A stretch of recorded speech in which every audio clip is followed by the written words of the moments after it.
Salut, aujourd'hui je te fais cette vidéo pour te parler un peu de mon point de vue sur pourquoi est-ce que il y a besoin de faire appel à des services.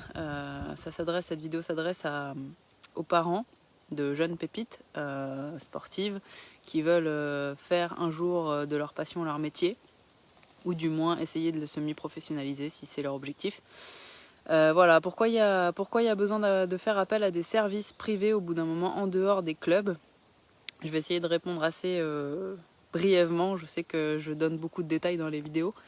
Je vais essayer de faire un petit peu court aujourd'hui, mais voilà, juste pour remettre. Alors pourquoi est-ce que je fais cette vidéo? Parce que je sais que voilà, vous êtes nombreux parents à être dans les clubs et à pas forcément connaître le milieu du haut niveau. Je vois que plus ça va et plus je joue ce rôle auprès des parents aussi de conseils, de personnes ressources, on va dire, de la personne qui a le recul sur ce qui s'est passé, ce qui se passe dans le milieu du haut niveau, avec voilà, sans langue de bois, avec l'authenticité qui me caractérise, et surtout avec zéro affiliation avec les clubs, les agents, les académies. Voilà, pour l'instant je suis indépendante, 100% indépendante, donc 100% au service des jeunes que j'accompagne. Donc j'ai zéro intérêt à placer mon jeune ici ou là. D'ailleurs, je n'interviens pas dans cette partie-là. Voilà, alors pourquoi je fais cette vidéo? Parce que voilà, faut remettre un petit peu les choses dans son contexte. Les clubs, ce sont des associations, les clubs sportifs, ce sont des associations loi 1901, donc qui ont été créées il y a un moment maintenant, et qui ont la plupart du temps une vocation éducative, une vocation associative, comme son nom l'indique, et du coup pas forcément toujours le regard tourné vers le haut niveau. Les clubs, alors je vais parler de ce que je connais puisque moi c'est plutôt le basket mon domaine, mais ça peut être j'imagine dans d'autres domaines aussi, parce que c'est structuré comme ça en France, c'est pas le cas partout. Si on va regarder un petit peu plus aux États-Unis, c'est un petit peu structuré différemment. Voilà, et la performance a un plus grand rayonnement, on va dire, et un plus grand intérêt outre-Atlantique. Donc chez nous, on est plutôt sur des valeurs, on va dire, éducatives. Voilà, vous n'êtes pas sans savoir qu'en France, on est plutôt sur le culturel que le sportif. C'est pas nouveau, sur la connaissance, plutôt que sur l'expérimentation de terrain. Alors, c'est des généralités, donc ça peut pas être pris toujours comme la vérité, mais voilà, c'est mon point de vue, c'est ce que je vois, c'est ce que j'ai observé pendant quasiment 20 ans de sport de bon niveau à très haut niveau. Voilà, et pourquoi je fais cette vidéo? Pourquoi aujourd'hui je dis que voilà, il y a besoin, si vous voulez envoyer votre enfant, parent, qui n'a pas forcément la connaissance du milieu, dans le haut niveau, pourquoi il y a besoin de faire appel à des services privés au bout d'un moment? Parce que tout simplement, aujourd'hui, et je veux pas du tout taper sur les clubs, ni les associations, ni voilà, tous les gens qui œuvrent, je sais qu'ils font de leur mieux. Voilà, avec le recul, je vois comment ça fonctionne aussi derrière les coulisses. Je me rendais pas compte de ça quand j'étais joueuse professionnelle, mais voilà. Là, l'idée, c'est pas de taper sur les clubs, c'est juste de vous donner un petit peu d'informations sur réellement, vous informer, parents, vous faire monter en compétence sur qu'est-ce qui se passe.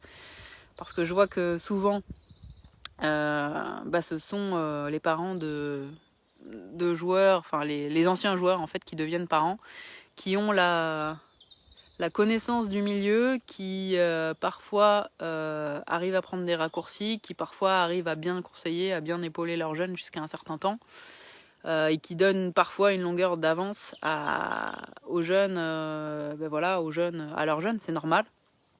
Par contre, moi, je souhaite ouvrir la connaissance aujourd'hui, je souhaite m'associer à des parents en dehors du milieu, voilà, parce que je pense que c'est important de pouvoir donner de la chance à un plus grand nombre et pas juste à la petite minorité d'enfants, de parents issus de parents sportifs qui ont eu une carrière dans le haut niveau. Voilà, c'est un petit peu mon but là de la vidéo, et c'est un petit peu le but de ce que je propose en termes d'accompagnement.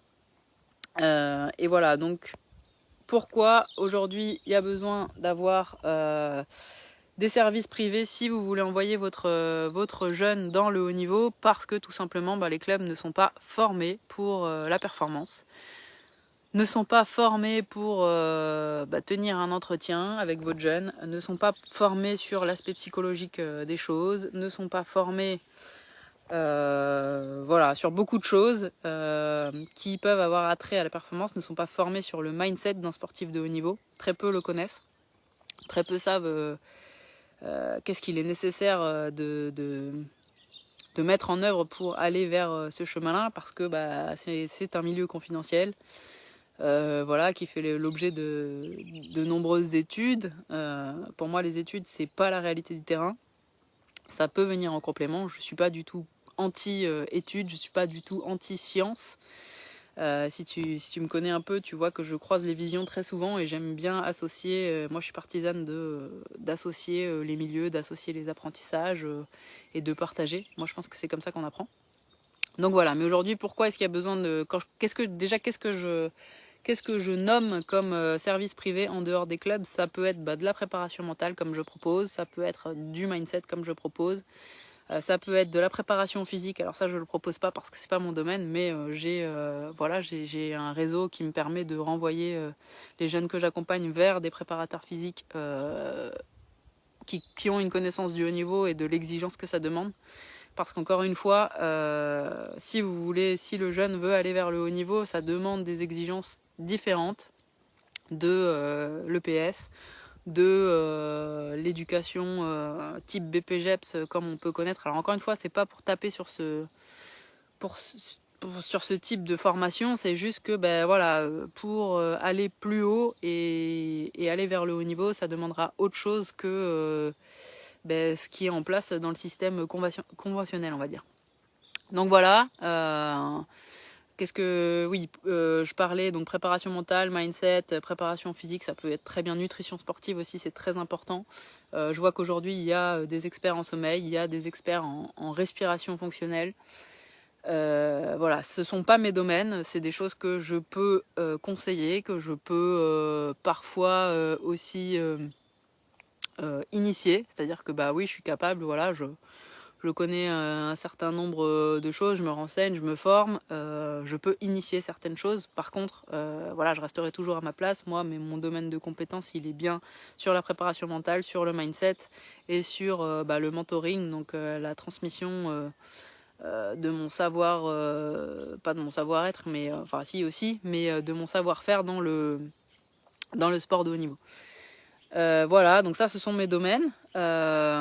Et vous voyez bien que pour aller vers le haut niveau, toutes ces composantes-là, si vous êtes dans un club sportif, si votre enfant évolue dans un club sportif, ce ne sont pas forcément des choses qui sont développées parce que tout simplement ce n'est pas la mission des clubs.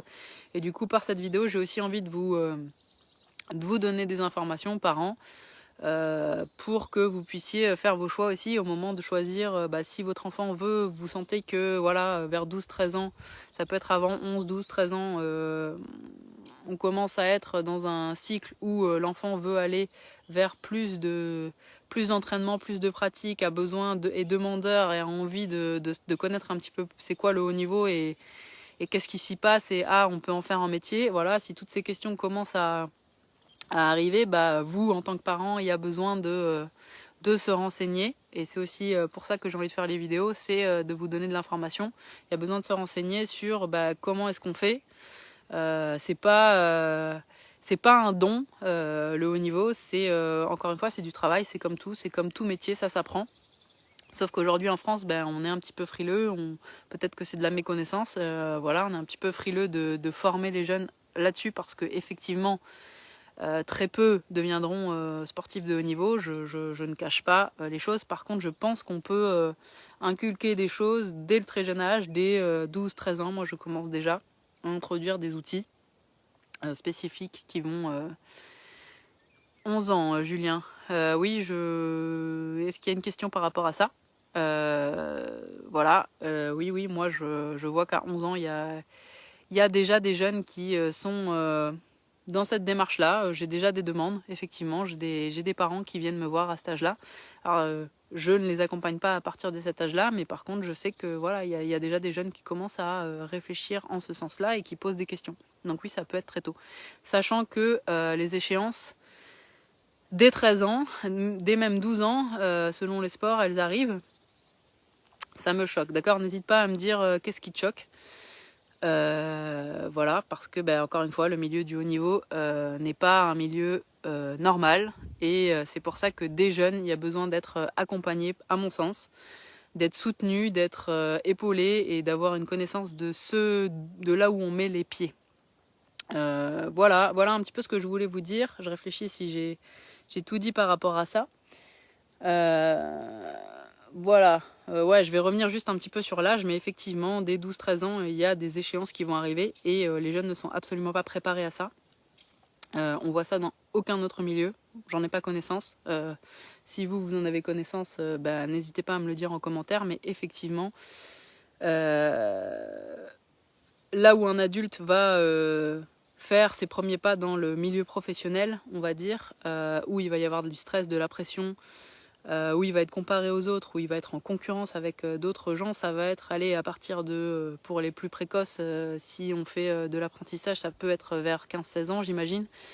Voilà, ça peut être vers 18 pour d'autres, ça peut être vers 20, 21, 23 si tu fais encore un petit peu plus d'études et que tu pousses le bagage à ce niveau-là. Mais voilà, donc ça arrive que bien plus tard pour des gens lambda, on va dire. Oh, il y a mon alarme qui sonne. Pour un très jeune sportif de haut niveau qui commence à mettre les pieds là-dedans, donc dès 12-13 ans, on a déjà des premières sélections, des entrées au pôle espoir. Cette saison, j'ai préparé deux très jeunes sportifs qui ont tous les deux 13 ans, qui préparaient tous les deux l'entrée au pôle. Il se trouve qu'ils tous les deux n'ont pas été sélectionnés, mais en tout cas, ils avaient mis les moyens pour se faire accompagner, se faire aider, avoir une connaissance, arriver préparé, parce que voilà, encore une fois, c'est pas quelque chose qu'on sait faire à 12-13 ans, c'est pas quelque chose qu'on a vu, c'est quelque chose qu'on découvre. Donc si moi je crois fortement que si on se fait accompagner à ce niveau-là, en plus des parents, bien évidemment, les parents sont un vrai atout allié, et on a besoin d'eux à ce moment-là, quand on est jeune sportif et qu'on va vers des échéances comme ça, qu'il y a beaucoup d'inconnus et qu'il y a beaucoup de choses qu'on ne connaît pas encore et qu'on découvre, et qu'on va aussi parfois prendre dans la figure à ce moment-là. Et s'il n'y a pas un accompagnement solide, s'il n'y a pas une discussion, s'il n'y a pas un espace pour pouvoir échanger et pour qu'ils puissent exprimer ses ressentis, ses émotions à ce moment-là, qu'elles soient positives ou négatives, je crois sincèrement que c'est plus difficile et que on peut pas se saisir pour un jeune des apprentissages. Alors encore une fois, moi j'accompagne vers le haut niveau, mais ce sont évidemment des apprentissages et des compétences qu'on garde même à 12-13 ans, des bagages qui vont pouvoir emmener, j'en ai beaucoup qui me disent tiens, tes exercices de respiration, tes exercices de méditation, tes exercices de visualisation, je peux les emmener pour préparer le bac par exemple, pour préparer des examens. De la cohérence cardiaque, je peux en faire, ça me sert dans d'autres circonstances où je suis un peu stressée. Je communique mieux avec mes parents. Voilà, il y a plein de compétences, il y a plein de choses qui arrivent derrière dans leur vie de tous les jours sans devenir sportif de haut niveau forcément. Mais moi, je me suis mis sur cette trajectoire-là parce que c'est ce que j'aime et parce que c'est là où je suis la plus compétente. Mais bien entendu, ce à quoi je prépare aide derrière les jeunes à avancer dans leur vie de tous les jours, peu importe qu'ils deviennent sportifs de haut niveau ou pas.